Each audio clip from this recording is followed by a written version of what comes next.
Hello guys, আসসালামু আলাইকুম। আমি ইসরাত জাহান সাথী। আমি আজকে আপনাদের সাথে প্রথম ক্লাস করব, ইংলিশ গ্রামার ক্লাস। সো আপনারা সবাই আমার পাশে থাকবেন এবং সাবস্ক্রাইব করে বেল আইকনটি চালু করে দিবেন। আপনারা সবাই আমাকে সাপোর্ট করে আমার পাশে থাকবেন। অবশ্যই আমার প্রত্যেকটা গ্রামারের প্রত্যেকটা অংশ পার্ট বাই পার্ট আপনাদেরকে বুঝিয়ে দেওয়া হবে।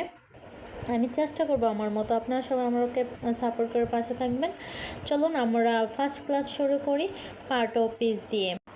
আমি আগে থেকেই এটা লিখে রেখেছি, যেহেতু আমার কোনো বোর্ড নেই বা কোনো কম্পিউটারের কোনো সিস্টেম নেই। সো আমি আগে থেকেই লিখে রেখেছি বোঝানোর জন্য। আমি শুধু বুঝিয়ে দেব, আপনারা বইয়ের সাথে মিলিয়ে নেবেন। ইংলিশ গ্রামারের প্রথম অংশই হচ্ছে পার্ট ও পিস।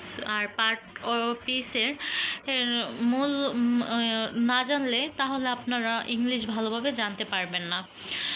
সো আমি প্রথম ক্লাস শুরু করছি পার্ট অফ পিস দিয়ে।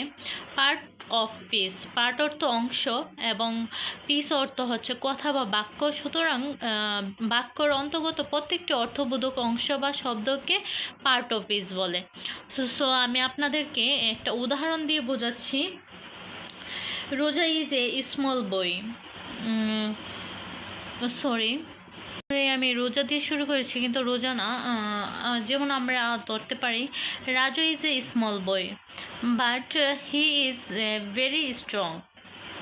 মানে রোজা হচ্ছে পাস্ট পার্সন হিসেবে কাজ করবে।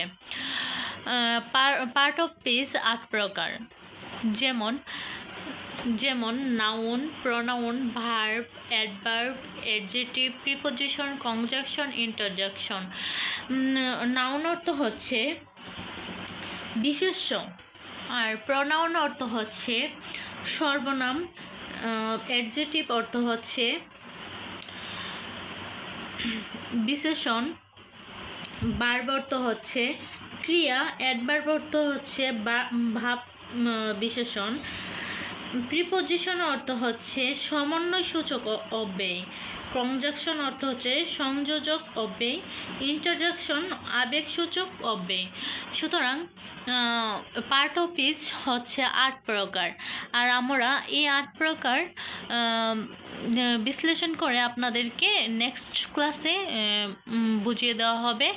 আর আমরা পার্ট অফ পিস অর্থ সংজ্ঞাটা বুঝেছি। তো পার্ট অফ পিস অর্থ হচ্ছে অংশ, কোনো কিছুর অংশকে বোঝায়। যেমন নামের প্রথম, এগুলোকে পার্ট অফ পিস বলে। যেমন রাজু হচ্ছে ফার্স্ট